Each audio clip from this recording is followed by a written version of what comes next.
So welcome on this beautiful sunny evening to Looking for Appearance, this talk with the curators. We have Mark Dunford, exhibiting artist and co-curator, and Tim Craven, curator. And we also have exhibiting artist Alex Pemberton, whose father, Christopher Pemberton's work is upstairs as well. So we're going to start off with Alex, who's going to talk to us about his father and Suzanne. On to Mark, who's going to talk to us about the technique from your own personal perspective, Mark, isn't it? And the contemporary artist and historic artist here. And then Tim's going to talk about the Southampton Euston Road artists. So we'll kick off with Alex. So, thank you, Gemma, as well for all this organising. I'm going to talk about my father, Christopher Pemberton, or Chris Pemberton he was known as by his friends, his connection to Euston Road and Claude Rogers, his teaching his translation of a book about Suzanne by Joachim Gasquet. And I'll be using quotes quite a lot from books. Bruce Lawton's Euston Road book, Jenny Perry's biography of Claude Rogers, and Gasquet. A new school was founded by William Coldstream, Claude Rogers and Victor Pasmore, and opened in Fitzroy Street, Bloomsbury in 1937, and moved to 314 Euston Road from 1938 to 9. The acronym Euston Road School came later, I think. It then disbanded because of the war, and many of the original staff later began teaching at Camberwell School of Art from about 1946 to 7. My father was at Camberwell from 1948 to 9 on a national diploma course, as it was called in those days. And he describes arriving at the school. I took a tram to Camberwell, where as I discovered they taught, meaning Pasmore, Rogers and Coldstream. Too uncertain with myself to make inquiries at the door, I walked straight down a corridor and into a life room. It was break, and two spectacled figures in grey suits, one short and the other tall and gangling, were exchanging some witticism at the far end of the room, perhaps at my expense. On joining the school that autumn in September 48, I found the short one was Claude Rogers. On acquaintance, not at all formidable, though his first appraising glance was alarming, penetrating and short-sighted at the same time. Small round eyes glinted through thick lensed gold-rimmed glasses beneath the fringe of dark hair with matching beard. With his short-sighted round face and snub nose, he looked a bit like Socrates or Mr. Pickwick. This is my dad's type of humour, I'm afraid. One came to love his exuberantly high-pitched voice and his emphatic way of underlining his words, pronouncing his R's and his W's as he passed around the class. In moments of abstraction, he would stick his hands into the pockets of his smart baggy trousers, legs astride, in a slightly jaunty fashion. He was full of zest. Yes, not bad, in a high nasal voice. That bald head, but Rembrandt would have made it as round and hard as a cannonball.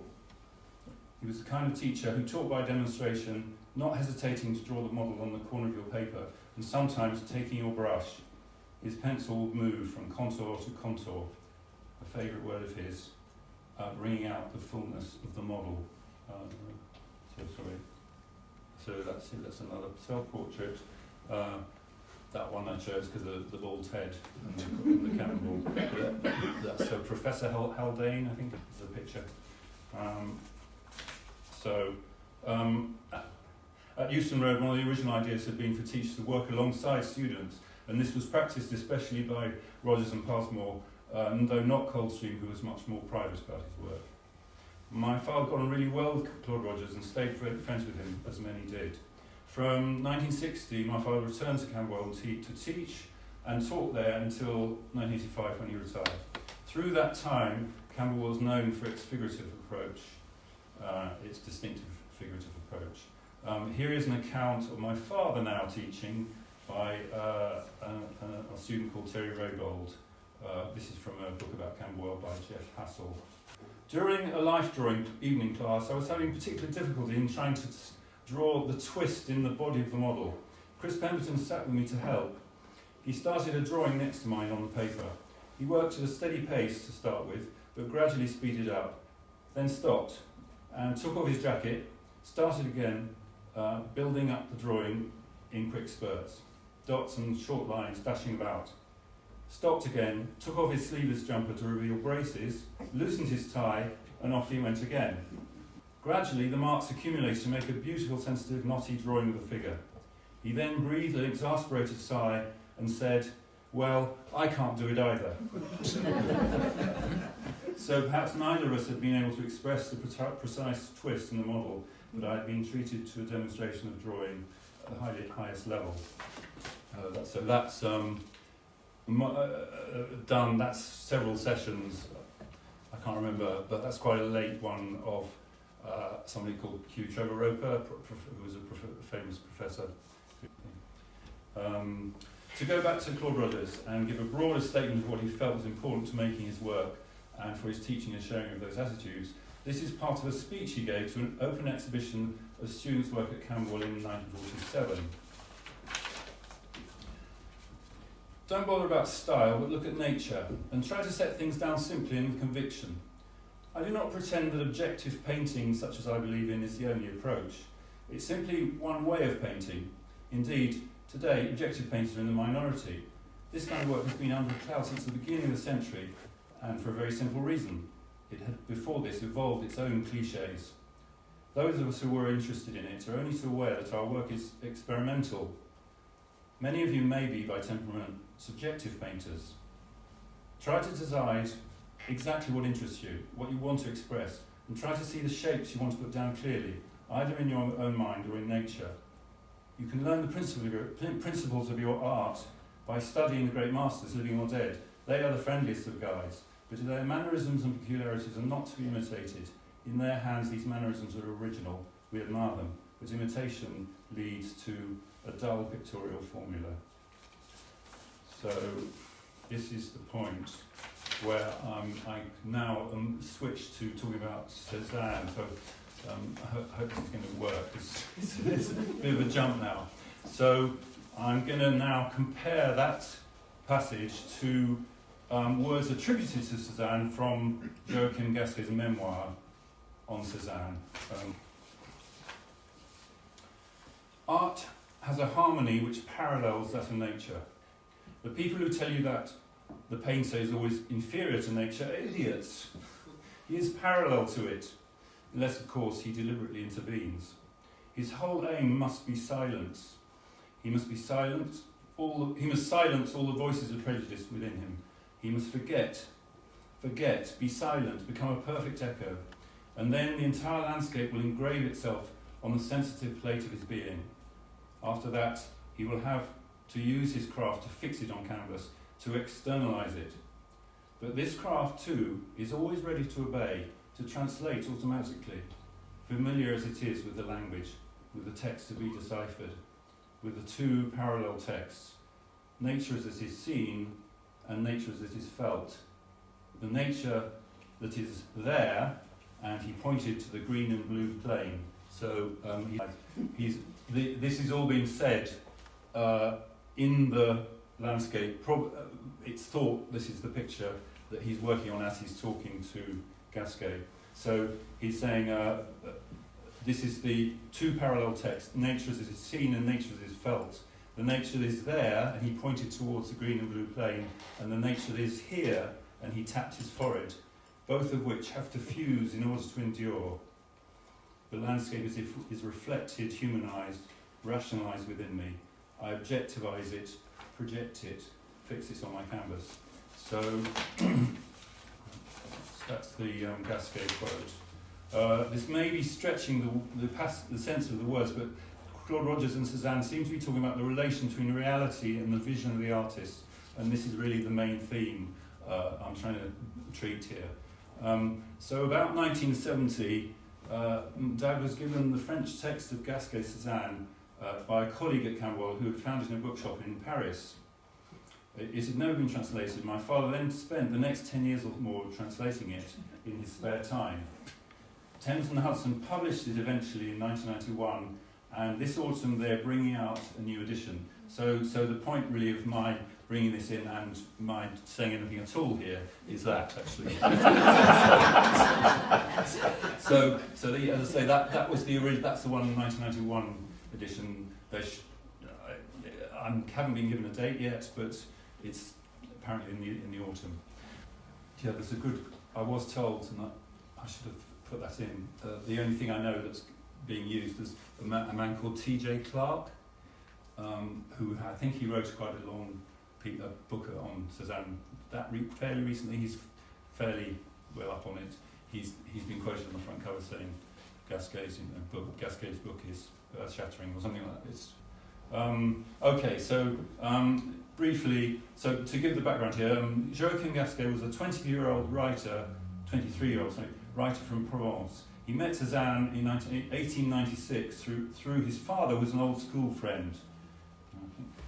So that's Gasquet, the son. That's the father. So the father, he was an old school friend and painted by him. They met often and were friends for several years until Cézanne had enough of him, and they disagreed and didn't talk anymore. Cézanne died in 1906, and Gasquet wrote his memoir about him in 1912-13, published in 1921 by Bernheim Jeune. One half of the book is a biographical account, and the second half is in the form of 3 dialogues: the motif, the Louvre, and the studio. So the landscape is the motif, which is where that quote was taken from just now. And then there's another sort of scene in the Louvre where he talks about old masters, and then the studio, where I think in the studio he's actually, the idea is he's painting this the father at the same point. They're obviously fictionalised, and the language is very literary, but there are elements of Cézanne's views that seem real. Some parts are lifted from Cézanne's letters and writings by contemporaries, in fact. For example, Émile Bernard and Maurice Denis. So, for example, there's a very famous thing many people probably recognise. Treat nature in terms of the cylinder, the sphere and the cone, the whole put into perspective so that each side of an object or a plane leads towards a central point. And it goes on. That's a kind of familiar thing. I think it would be accepted as what he might have said, really, but much of it is much more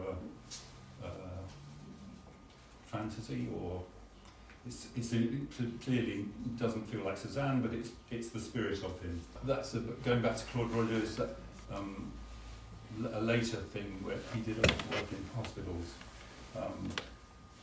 So I'm going to now go to a quote. I'm going to compare, the last thing here is quoting the prospectus of the Euston Road, the original Euston Road prospectus, 1937, and then I'm again to compare that to something from the book, the translation.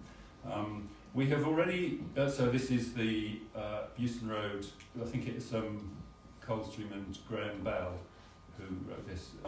We have ourselves experimented in abstract and decorative art, and even at one time, against our natural inclination, felt there was no future for the kind of painting we have always hankered after. But we found that for us at any rate, the only aspect of painting that is really engrossing is the exploration and expression in paint by actual experience of the material world. This kind of painting, for obvious technical reasons, takes long to produce in the examples and longer to evolve in the individual than does an expressionistic or decorative formula. This kind of painting, as we said above, has almost ceased to be practiced, as it has next to no support from intelligent critics. So that was the Bell and Coldstream, and then this is Gasquet stroke Cézanne.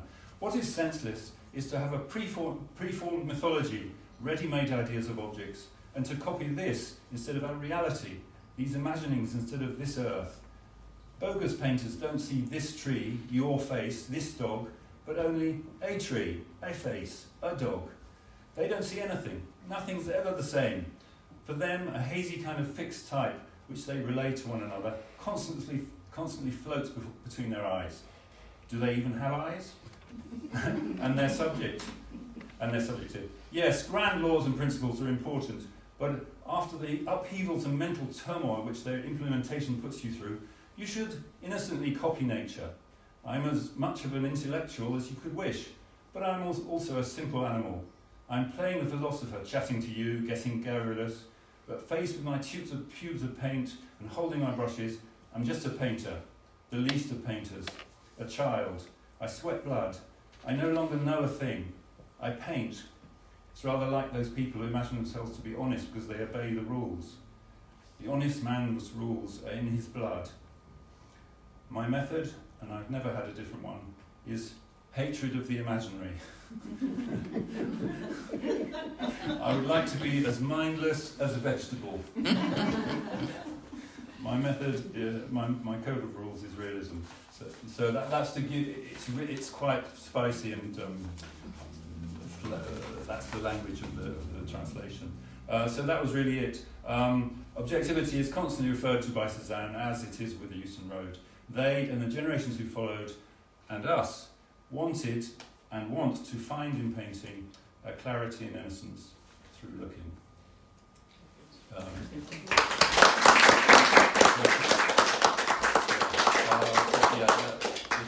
That's my father. So I'm meant to throw in some more, but I know this time is pressing. You didn't ring the bell. I didn't ring the bell. You're doing well. You're all good. You're quite happy. Over to you, Matt. Lovely. Just lovely hearing all that. Another dimension, and that's what's interesting about this exhibition, is that no matter where you turn, which branch of the tree you go down, you're always going to find somebody else. You know? And even this afternoon, meeting lots of people at the Private View last week was fantastic. So this is a great show. It's a wonderful show. It's been wonderful working with Tim and working with Gemma and everyone at the Thelma Hubert Gallery. But it's just been absolutely fantastic. So I'm Mark Dunford. I'm a painter. In many ways, the idea of the show, which incidentally was Tim's first, was to survey and connect painters who paint from what they can see, which means working directly in front of the thing that they're painting. And it traces the interconnected lineages of thought and teaching, and presents the diversity of individual spirits and the individuality of both the historic and the contemporary artists. The catalogue is an absolutely fantastic record of this show, and there's a lot more detail explained in the images and in the words too, but it's a wonderful catalogue. So the talk this afternoon is only meant to be 15 minutes, my little bit, so I'm aiming to provide some context and insight from a painter's viewpoint, really. An insight into the intent and the complexity of the thinking and the making behind my work, which I hope will in turn maybe shed some light on the works in the exhibition. However, the only real way to understand them is to devote time to them and engage with them and to look at them. And that's what this whole thing is about, really. So, I studied at the Slade from, that's me, from 82 to 87 with painting Jasmine, and that's Anne Gardner, who's upstairs. What was interesting about it was that obviously it was quite an intense experience. I consider being at the Slade at that time a very exciting time, but perhaps everyone thinks that their time is the most exciting time, but I don't know. What was exciting was that looking was really encouraged in a small section of the school in a particular way, and that was the studios, of which this was one, and they were run by Patrick George, who's around the corner, just there, and obviously Euan, who's just there, and we had visiting tutors including Myles Murphy there and Charlotte Verity there, and before that I went to Bournemouth and taught by Howard, who's on the pillar there, and then he went to the Slade. So in turn, you see, there's this kind of passing on of a light, really. And then later the studios were run by Norman Norris and Joe Volley. This show could have been 20 times larger, there's no doubt about it. I mean, there's so many people who aren't in this show, but there we are. Next year, Tim? Maybe? Yeah. Okay, so the exhibition has 34 contemporary artists, and 23 of them attended the Slade. And some were my contemporaries. Also, 6 of the historic artists attended the Slade, and 10 taught there at various times, and 2 of them became Slade professors. Additionally, this exhibition brings together other universities and art schools, including the RCA, Edinburgh, Reading, Wimbledon, Camberwell, Chelsea, sort of linking these artists also with affiliations to groups like the London Group, the New English Art Club, and the Royal Drawing School, Heatherleys, and the Arborealists. So looking for appearance, has also worked by 4 of the founding members of the Euston Road School, and it celebrates the link with Thelma because she was obviously a student, a model, and secretary of the school, and there are so many other links. So the artists in this exhibition interrogate by looking and understand what is there now, and they accrue their responses. So they respond to what's now, even if the picture may take 10 years. They're actually responding to the present. They might have a bit of a plan about where they're going with the picture and what the idea is, but we all know in the heat of the moment that you have to risk it all, and you may actually end up going down the wrong path or a blind alley. So these pictures, they take time, they take concentration, mediation, and abstract assimilation. They are investigating what they see, and they are also, these artists are developing a visual language with paint in order to make something new, continuously new. So perception shifts, we know that, every day is different, the thing changes, we change, and we don't actually understand the picture. So the world, the visual world, is in a constant state of flux. It is possible that what is painted is not actually understood until we painted it. So that's a really interesting point. So how we get there is a mystery, and it does not rely on formulas or preconceived ideas or techniques. Every picture demands something new from these painters, who often, they're working intuitively, and they're forcing themselves not to see in order to see. So they're disengaging with what it is and trying to understand what they're trying to paint about. So Coldstream wrote that he hoped to become so enthralled that he did not care what he put down. And I think that's a really telling thing. So the pictures do take time. This is another picture. I think Kay's in this one. Just hiding her face there, next to Euan, who's standing there in the glasses. This one's probably about 1984, I think. So despite the pictures taking a long time, I think it's worth saying that a lot of the time they're painted in a frenzy. The thing is shifting and moving, and you have to keep up with that. You have to keep up and keep in tune with the thing that you love about the thing you're seeing. It's no good just falling asleep intellectually, because the thing will collapse. So the interesting thing about actually painting, of course, is it's all to do with memory, because we're looking at the thing, but we can't look at the picture at the same time. So what we're doing is we're having to hold the sensation of what we've seen in our memory and build the picture from all those little remembered glimpses. So what's being painted, you can't actually see it at the same time. So there is an urgency, and the whole process, I have to say, is built on uncertainty. It's not about saying all pointy-top trees are conifers and all round-top trees like you might see on a map. That doesn't exist. They are particular. So we learned to question, and we also learned to develop ideas about what we were looking at and how to respond with a visual language. Probably one of the only fine art schools, purely fine art.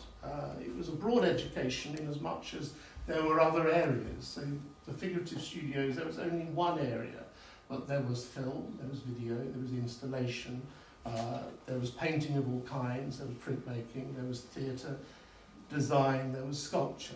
It's a broad school of fine art, and we were taught by artists, and that was the most terrifying thing. If you imagine being an 18-year-old and then, Euan walking into the room, and you knew his pictures, you knew a little bit about him, and then, well, you just had to go with it.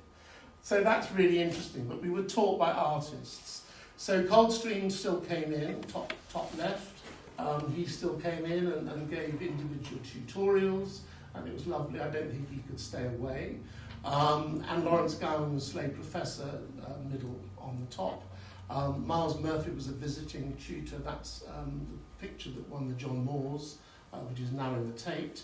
Euan came in every Friday and would come in very early, look at all the pictures, and then we wouldn't see him until the evening, which was wonderful because he'd then sort of just have lots of wine and the thing would flow. And I think he did help individuals. If you wanted to know something, you had to ask him. He didn't offer the idea of saying, this is how you do this. There was nothing about that at all.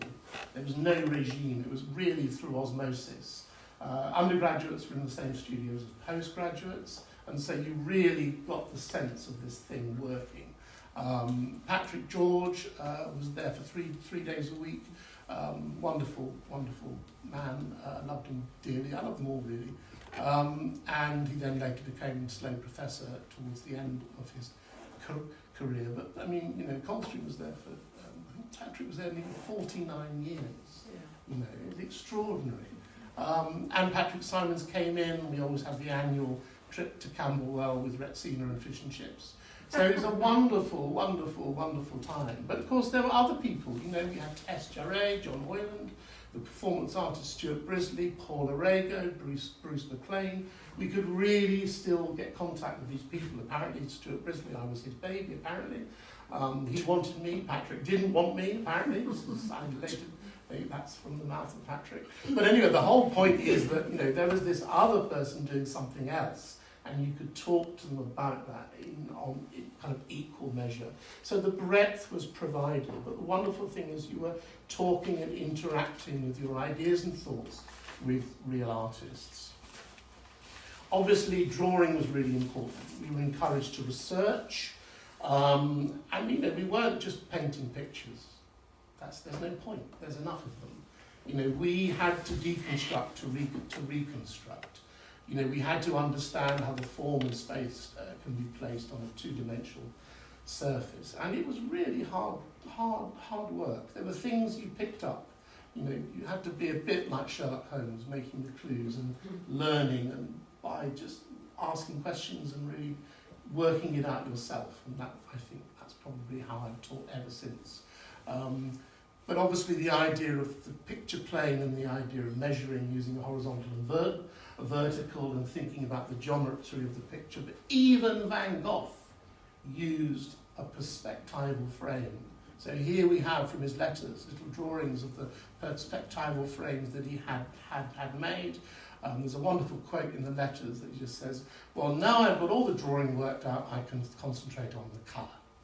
So we were talking about, you know, the Albertian open window from Alberti, the Leonardo's veil, but we were also forced to think about cubism.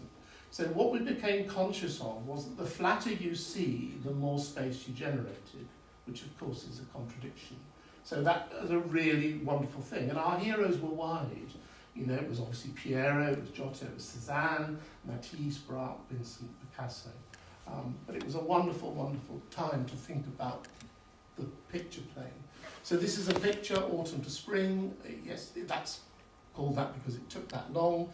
I just want you to kind of look at the idea of, obviously, the frame. The frame is the same colour, top, bottom and sides, but obviously the frame at the top, which was the eye level, was in the space and the light, so it changed. And I just want you to keep an eye on the little, where the horizon line cuts through the apple, because I'm now going to let you into a secret, that that was the setup. So all the configuration of grid happened in the real space as well as on the picture surface. So the grid that was projected from my point of view, this isn't my point of view, I raised it up to give you that kind of, so it's all physically there, worked from the vertical you can see, which is hanging, and the idea of understanding that surface. You can probably tell that the apples are plaster cast that I made from the real apples because they gave up the ghost, and they had to be painted to actually work through the whole painting. So the whole idea was it was about the idea of the picture plane, it was trying to hold the sensations, and above all, drawing.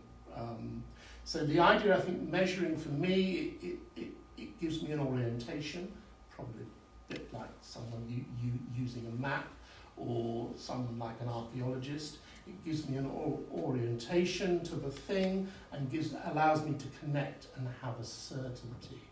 But of course we know that the whole thing is uncertain.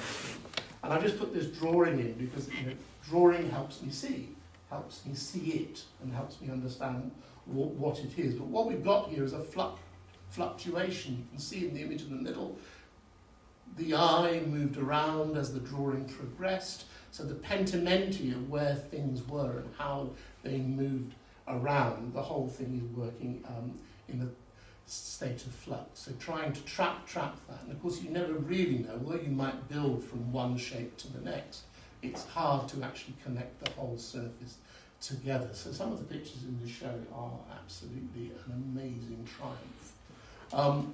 Really interesting because the idea of geometry, many of the artists were interested in it. Some were interested in proper shapes, and obviously the subdivisions and focal points and the relationships were really important to the artist. Generating a shape from a square using the rectangles, or building a rectangle using squares, and the idea of being able to understand things like a visual centre and a measured centre. It's just totally fascinating. I've worked out that the Patrick Symons over on the back wall, I had a postcard, and almost putting the postcard onto the picture, it is the exact same size as a real postcard.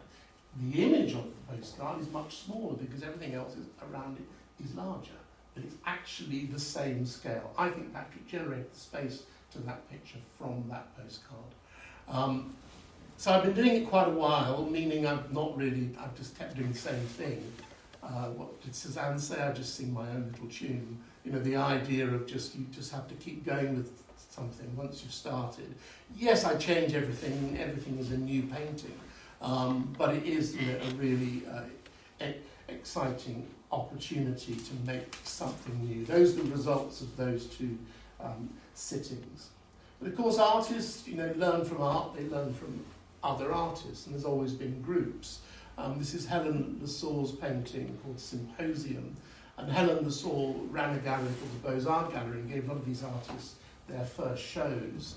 So at the bottom we've got Craigie with the Bedlington, then we've got Myles Murphy on the couch next to him, then we have Euan sitting on the back of the chair in blue at the bottom, then we have Leon Kossoff looking into the picture. Above that we've got Frank Arbach, and then we've got Michael Andrews with the head on hand, then we've got Lucian Freud in the middle, and then we've got Francis Bacon, and then we've got Helen's son John Lessaw sitting at the table with Raymond Mason drawing. So a wonderful picture encapsulating that kind of moment in time. But what's interesting is, of course, the idea of, this is me now, and what we've got this thing about a lineage. Howard taught me and said the Slade might be good for you to go to, so I went. And of course Patrick taught Howard, and then Howard taught me, then Patrick taught me. And then the idea that Euan was taught by Patrick, and Euan taught me and Howard. And then we go on, of course, the idea that Euan went on, and then of course Myles came in on the scene because Myles was taught by Patrick as well, but also he was taught by Coldstream, so Coldstream taught Myles and Euan, and him still being around at that time. And then of course Sickert, big cheer there, Tim, the juvenile lead. I've got this. I know, I thought you might. So Sickert taught Coldstream. So you see there's this chain reaction. And then obviously the idea that Whistler taught Sickert. So we kind of go on, and then Degas taught Whistler. So this is an unbroken line of lineage, of course, Ang then taught where was I? Sorry, taught Degas. It's a bit like the leg bone is connected to that. And then there it is, and then David obviously taught Ang. The lamp on the left was actually painted by Ang as a student, which is really fascinating. They just cleaned this picture for the show that was in Paris. And then Cazet taught David, and Boucher taught Cazet. How far back are you going? I'm going back to Chardin, because obviously Chardin was taught by Cazet. So there's this lovely link, this incredible link about passing on this light. And of course, for me, Chardin is just, makes the hairs on the back of my neck and gives me goosebumps every time I look at any of his pictures. And for me, it's a fascinating thing to try and understand what's going on. The pairs in the actual size drawing, an actual size drawing of the painting, the pairs are about 9 centimetres high, which to me is really interesting. So scale is a fascinating thing for me. And then obviously making a transcription from that Chardin, and then taking it a step further to actually place similar objects in a similar position and in space and in light to understand how that felt. So the idea that, Euan was so grateful to the artist who encouraged him, and he wanted to give something back. That's why he taught, almost to the last few months before he died. And when you talk to Patrick, he would often say that he was convinced that all the students in the F studios would still be painting in 60 years' time. Thank you. Well done.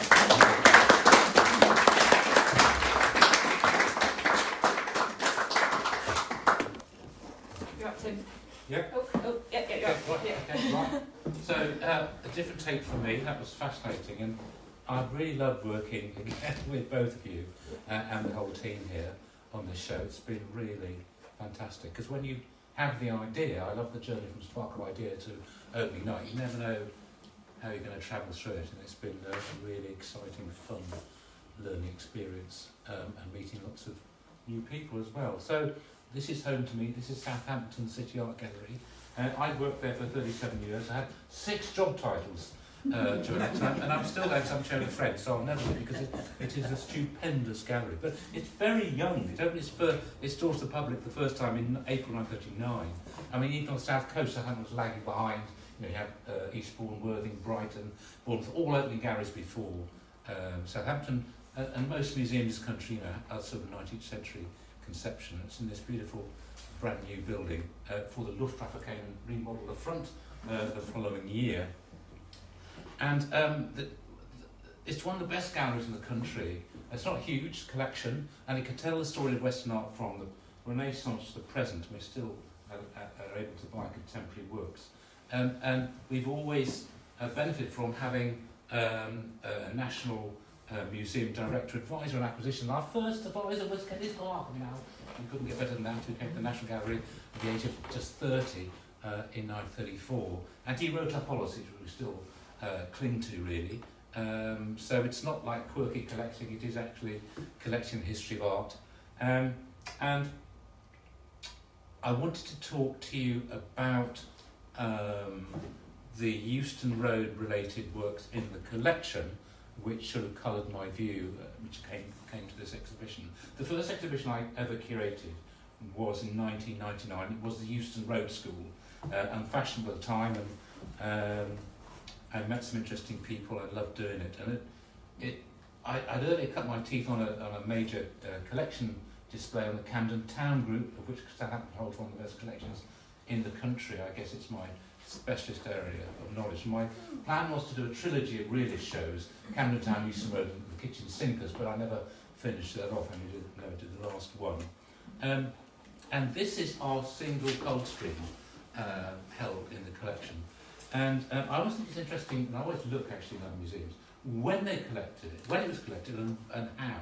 So this was purchased from Royal Bequest Funds in 1969, so that's quite late on, he'd become knighted, he wrote the Coldstream Report in 1960, so it's quite some way on from the origins of Euston Road. But what is interesting about this painting is it was made in 1937. That's very early. I mean, I'm not quite sure when he and Pasmore sort of cooked this way of making art up, but it was 36 probably, or 37. I mean, the Euston Road School, you know, was founded in 1937. And what always interested me when I first came across it was, why would this crusty old businessman, conservative with a small c, commission a young avant-garde artist to make his portrait? Why? It doesn't make sense. Why didn't he go to the RA to take, you know, a top man? And the reason I learned later is that he got the gig from Kenneth Clark. Kenneth Clark was a friend of Coldstream, that's why he became a war artist. And obviously this guy went to the National Gallery director and said, who should paint my portrait? And Clark directed him toward Coldstream, so that's why. But what's also interesting with this painting is that this style is obviously fully developed. I mean, there's no tentative here. All measuring marks are there, the thin vertical strokes of paint. It's all there, straight, you know, by this time. He's fully developed his style, which I think is very interesting. So we have two Claude Rogers. This is, for the yellow there, the early one. This is a small painting called Interior with Spiral Staircase. It was purchased in 1936. That's really early. I don't know why. I'll have to look in the history files. But this is the interior of his mother's house. It's very Sickertian, if you like, very Sickety. He just left the Slade, so you can see the dark tones of Sickert comes from Whistler and Manet. And this is, in fact, this is the Juvenile League by Sickert, painted in 1907, a famous self-portrait, which is in Southampton, it's not the Tate, we have it, it's great. And I cleaned this in the 80s, it had a very yellow varnish on, and he describes it as a punching ball, this self-portrait, because his early work, the work he was doing before that was too slight and quick, and he wanted something a bit more difficult to go, myself in a cross light. And he loved titles to Sickert, and he called it the Juvenile League with his tongue in his cheek, because already he's no longer juvenile. He's alerting back to his first failed career as an actor, the Juvenile Lead. He's in his 40s by this time, but he is leading the avant-garde with the Camden Towners and the Fitzroy Street group, so he's playing with titles as ever. So again, the very dark tones of Sickert, of Whistler and Manet there. You know, Gilman heavily complained against his dark colours later on, famously. And this is the late masterpiece by Claude Rogers of 1951. It comes from the painter for the Festival of Britain. It's that 60 artists, 60 paintings, when artists were given huge bits of canvas by the state, by the government, to paint for the Festival of Britain. And it sort of rather confused them, because during the war, you know, it was very difficult to get hold of canvas and artworks, and they had little straps of canvas. So having suddenly confronted with these very large bits of canvas must have been quite difficult. And the story behind this, and this was acquired in 1953, and it was presented by the Arts Council of Great Britain to celebrate the Festival of Britain. So all these 60 works were distributed across not just the Tate, but to regional art galleries. And lucky old us, Southampton, we got this one, because Rogers was Professor of Art History at nearby Reading, really, so that's probably might be a reason. And it's one of his skirting board pictures, apparently. So you can see the little red measuring mark across the skirting board. We know that he bought the chaise longue, this sort of couch thing, in a junk shop and carried it on his back home. The first model he commissioned was unreliable, so he sacked her, and he hired this out-of-work actress called Miss Lynn. The painting is called Miss Lynn. And he started by painting her as a lifestyle, as a nude, but then he thought, no, I'm a realist, let's paint you with your clothes on. So the clothes she came in, she started again. But she disappeared before he finished the painting, because she got a job in a pantomime. She wrote a telegram to him to turn him off. So the legs are somebody else's. And it went almost wet to the Festival of Britain show, and he won him a £100 prize, which got him to Italy. So it's a lovely story behind this little painting. We have two Pasmores. This is an earlier one, right about 1941. It's measured, as you can see. And someone pointed out to me the bottom half, the bottom bit, is really abstract. We know that it's Pasmore turns abstract later on during the 1940s. And this is Camberwell. This is and someone told me these are the ceramic studios that he's looking over. But you can see the tree there in the background and the measured sort of architecture in the behind the roofscape. So this is round about just during the war, 1940, 1941. So Pasmore enters the army.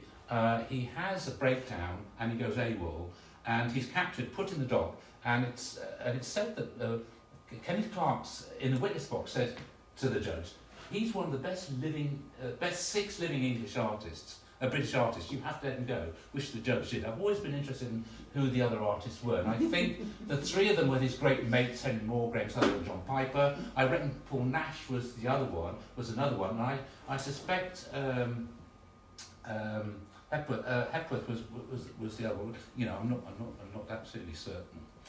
So he went to Camberwell and started to make a series of interesting paintings. And this is not in Southampton. This is, I think, in Tate. He did a number of famous pictures on the banks of the Thames, where he starts to bring in design, starts to go abstract. And you can see the trees here. He uses the tree as a device for abstract. These sort of twirly shapes. And he's starting to move away from measured painting. And then the second work that Southampton holds is this painting, which is rectangular motif, red and mustard. It's 1951, so it's 10 years on, and you can see he's been looking at Paul Clay, little painting, and it's pretty much fully abstract. But what's really interesting for me is that the tree is still there. That spiral is still there. That's the tree, and he uses the spiral later on in his late abstract work as well. So that's remained with him, which I think is really fascinating. I always think I would love to have been a fly on the wall between, conversation between Pasmore and Coldstream and the others, about him going abstract and what they felt about that.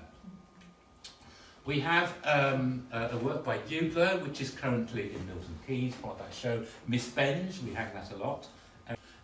Super little painting. And this painting by John Dodgson, so some of you may not have heard of. So Dodgson was, the family had money. He had a famous uncle, Campbell Dodgson, who was a British Museum curator. And he went to the Slade, he was a pupil of Sickert. And this is a large painting called A Visit to the Studio. And if you probably can't see it here, but if you go up the painting, you can see the Sickertian grid underneath. Of course, Sickert famously gave this lecture all over town in London to various groups of students and others on drawing, which he got from Degas, about how to lay down a drawing and make a painting. And so Dodgson was a fan of Sickert, but he then he started the painting in the Sickertian way, but then he'd go off piste, he'd go sort of a bit mad, so there's sort of odd sort of abstract additions there. He uses his imagination, using that word twice today, and he apparently he'd bring his students in, because he taught to Camberwell as well. In fact, when because he was older than the others, so I guess he was exempt from military service. So when Pasmore turns up at Camberwell, Dodgson is already there teaching. He used to bring his students to his studio and try and catch them out, because these paintings took a long time to do. And he'd say, "What have I changed since you last time you saw these?" So that was the sort of joke he had. So John Dodgson's daughter lived in the New Forest, not far from Southampton's gallery, and she died in the 90s. And her brother, Stephen Dodgson, who was quite a celebrated contemporary composer, classical music. That's the artistic gene sort of coming out in a different way from the visual arts. And in fact, his wife also was a celebrated musician. Came to Southampton to say, "Would you like this work?" And I became great friends with him, actually, and we set up quite a relationship with him. And he later gave other works by John Dodgson to the gallery. Now, John Dodgson's studio, I think, burnt down in 1951, and he's lost a lot of work. But because he didn't need to sell his work to make a living, he held on to a lot of his work. A lot of it disappeared in the fire. So there aren't many of these things in British regional public collections across the country, and we're lucky to have this major work. And Dodgson famously says of the 3 famous Euston Roaders, Coldstream is the teacher, Rogers is the painter, and Pasmore is the artist, which I think an interesting way of looking at it. And finally, guess who? It's Thelma. This is Thelma Hulbert by another Euston Road student, Sylvia Melland. And I don't know can't remember how I got hold of it, but this was in my exhibition in 1999, and I'd come across the Mellon family, and they gave the picture to the gallery after quite often happens to the collection. So it's great to have this little painting of Thelma, which is why we're here today. And my take working in a museum, art museum, is that I was unaware really that art is fashion, and in the 50s and 60s, proportional measurement, analytical realism was taught at Camberwell and the Slade and English art colleges, and then sort of with the arrival of pop art and conceptualism and abstract sort of, the young generation were looking elsewhere. They weren't looking to this way of painting, possibly, and it sort of disappeared, but it never disappeared. And the reason for that is that, as Mark has just explained, you have this family tree relationship of tutor and pupil. If you were taught by Uglow or George or Gowing and you went to teach, you taught it. So that where I went to art college in West Midlands, it wasn't taught because that link wasn't there. So I was never taught it. I could well have been one of these artists because I love realist painting. So I missed out. So I didn't realise that they were still around properly, because Southampton did, fashionable contemporary art shows, British Art Show, Turner Price sort of stuff, not what I would consider, art historical stuff.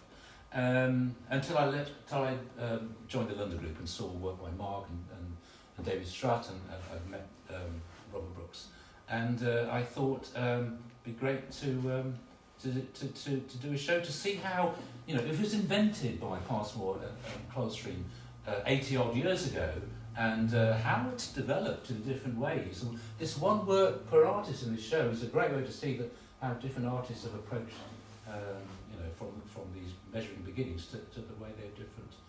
It comes out, and how it will develop in the future will be interesting to see. But it is very English too, which I mentioned at my opening, and it never sort of was practiced across the Channel or even the other parts of the United Kingdom. And I will repeat this to finish off this lovely story by Fiona McIntyre, my artist friend, who's great-granddaughter of Malcolm Drummond of the Campbelltown Group, with another link. She said, I did my foundation course in England, where I was taught proportional measurement. I went to do my degree course in Edinburgh, where I started to practice it, and the tutor said, "That's the English style. You can't do that here. Stop it." They beat it out of me, she said. So I think that's fascinating. So this is the little catalogue I produced. In fact, we did a sort of honesty box, a quid. I wrote the essay in very basic sort of catalogue, cheap with a lot of money, and I revamped the essay for because I know a lot more now, for the current catalogue. So thank you very much.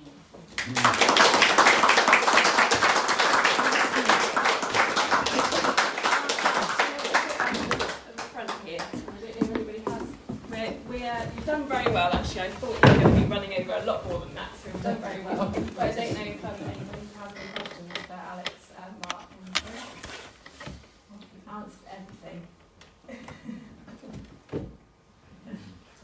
I've got a comment if that's all right. Yeah, of course. Because my father was an amateur painter, and he went to art school in Reading as an amateur, and he was taught measuring, and he taught me. And then my brother went to the Slade, and he was also taught that. So it's interesting that it's not even just the main art schools. So that it carried on through. Yeah, filtered through to various places. Yeah. Yeah, because here you've been taught by Alex Creops. Yeah. And so people, contemporary, like we both teach in Conservatoire and Blackheath. So you do continue. It sort of filters out, doesn't it? But you're seeing the Bellini and the Mantegna exhibition at the National. There's one picture of Christ being held by two angels, and along the edge, that wasn't framed, along the edge, there's a whole series of measurements. And of course, this is an ancient thing. If you go back to the Egyptians, the idea of geometry means to change the landscape. So when the Nile flooded every year, they had to remake where they were growing crops. So the idea of the geometry and the idea of trying to make a horizontal surface and using the North Star to build the pyramids. That whole idea of being able to understand where we are in the world you know, and it's ancient. I think that's the interesting thing for me, you know, is that we measure all the time. And if we pick up a cup of tea, if we walk down a corridor, you know, we're intuitively locating ourselves and finding our way through space. And for me, that's really fascinating. So I think it's just an exaggerated way, I suppose. There are times when I personally try not to measure, you know, and try and do it without it, but it tends to creep in because I need it. But that's probably me and, you know, my downfall. Really. So all these artists measure more or less, you could say, in different ways. I'd say I think so. Yeah. I think, well, you're measuring colour, aren't you? You know, that's an interesting idea in itself. You're thinking about the amounts of colour. If you read Matisse, you know, he's talking about the quality and the quantity of a colour. You know, so you're actually thinking about a shape of colour and how that is against another colour. So in a purely abstract way, you know, it's that whole division of a shape. I mean, some of the shapes that I use are so beautiful, I don't want to do anything to them. You know, they are beautiful as they are. But once you start dividing them, you've got a real problem. You know, because you start slicing them up and subdividing, and then the whole thing you get slippage. You know, the whole thing moves away from what you're trying to hold, which is that power of that image and the power of that surface. But it is interesting how, I think Myles used to call it, and I think Tony Eiton calls it, certezza. It's a kind of Italian word for certainty. That idea of being able to knowing where you are, and it's that certainty of, then you can focus on the other things, a bit like the Van Gogh, really, thinking about the colour, because the whole thing is shifting.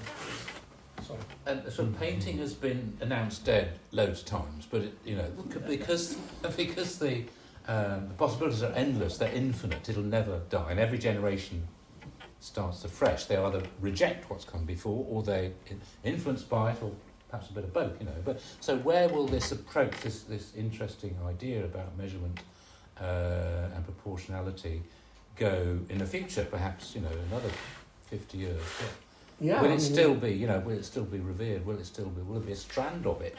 Well, our son was completely glued to the Myles Murphy. You know, couldn't take him away from it. So there are people who are genuinely interested in looking. As long as it continues to be taught, I think that's the key thing. Yeah, because where I was, it was not there at all. It was never there at all. It didn't exist. I mean, you know, I didn't know about it, so I was ignorant. I mean, it's interesting thinking about Euan. He was asked once, I think, the idea that, you know, when you're painting, do you ever think about Chardin or Rembrandt? And he said, no, I've got enough on my plate to look at the pair in front of me. You know, that idea that that's what I've got to do. I can't think about other people, so it completely blows everything up that I talked about.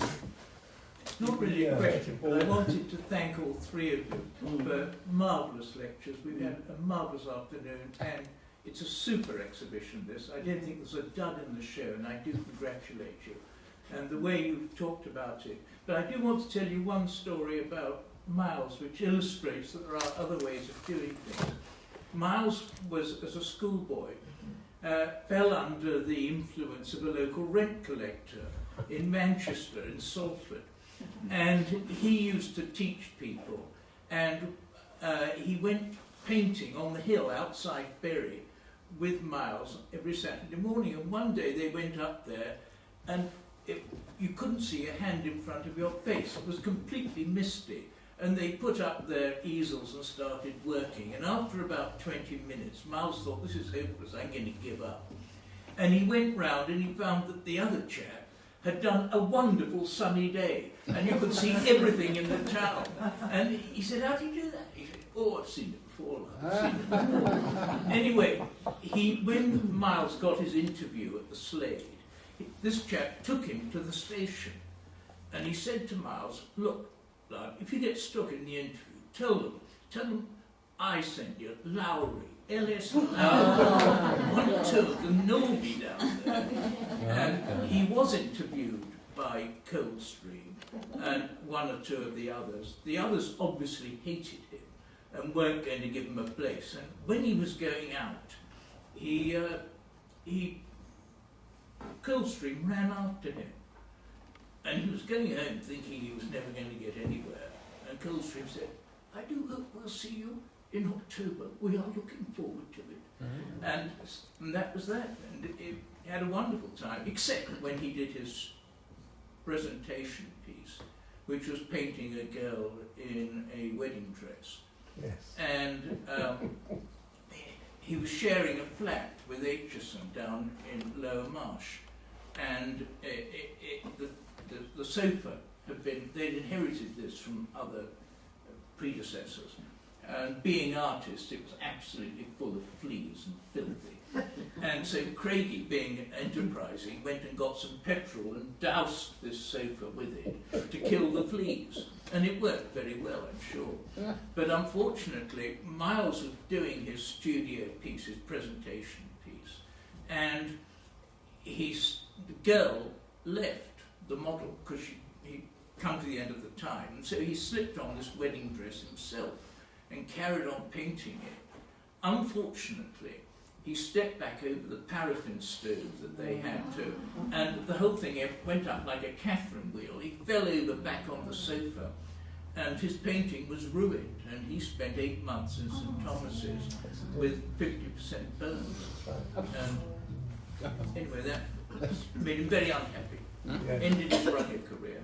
That's right. Do we know what happened to the woman that went to Edinburgh? Oh, Fiona? Was it, yes, about the measuring. When they said, "Oh, you're from England, we don't do this." Yeah, she said they beat it out of me.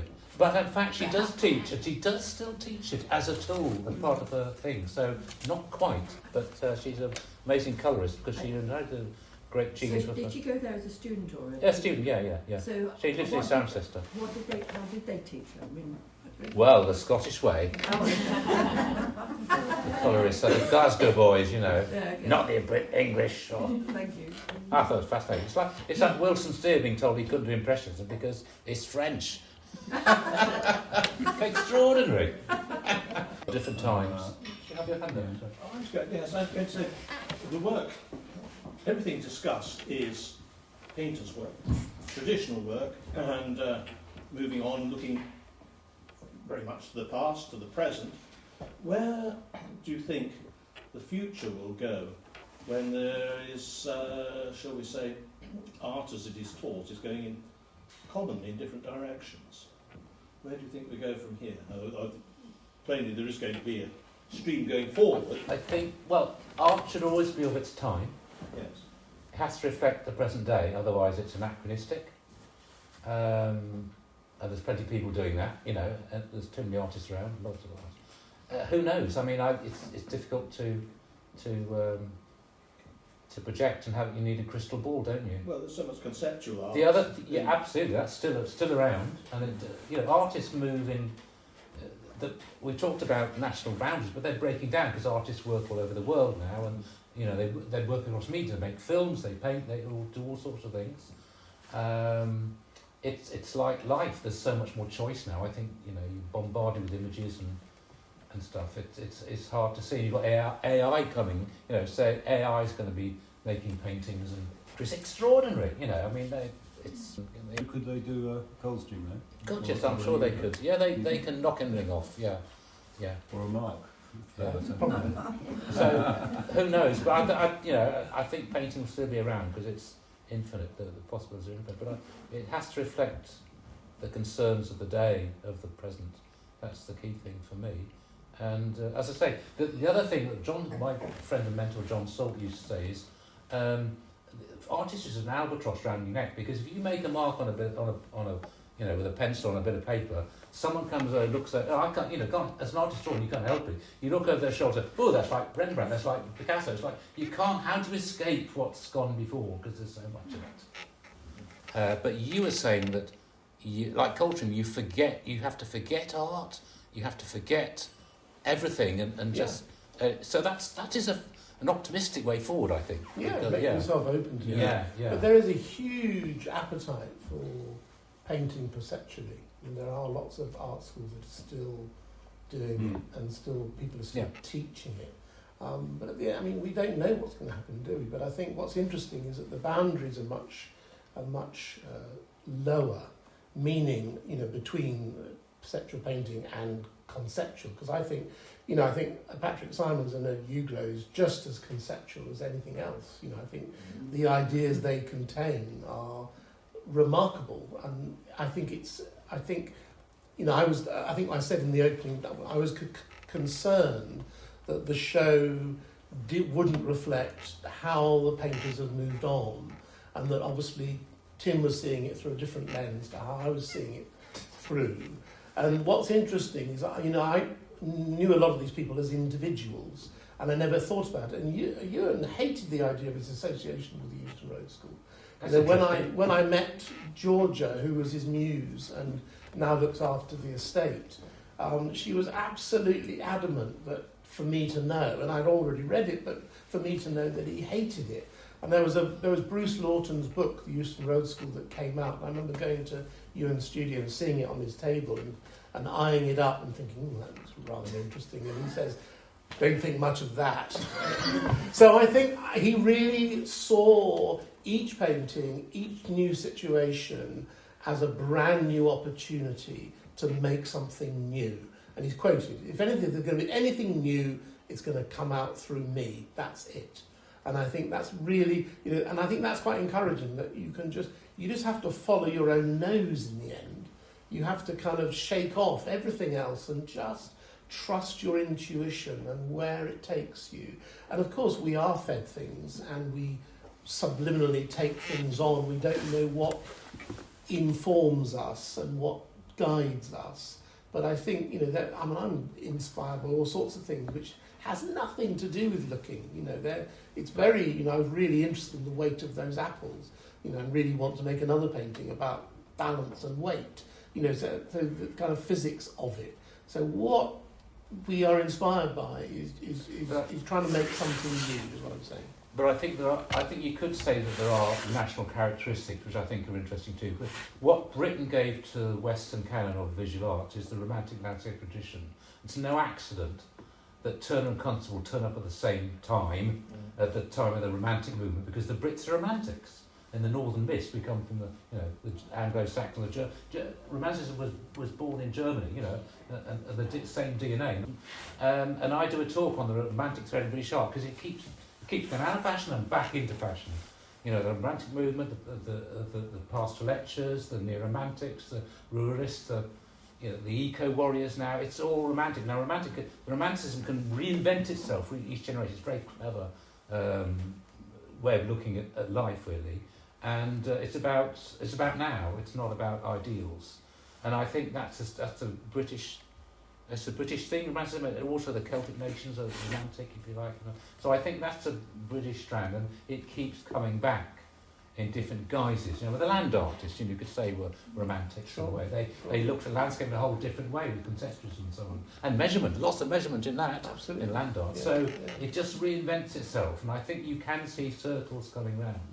And there will always be, the romantic, Turner and Constable have a lot to answer. The major show at Tate is rammed. People so you can't, it's so full there. It's so popular because they are Britain's world-class greatest artists, and they, their legacy is still with us, and there's still people influenced by them. So I think there are things that keep coming round.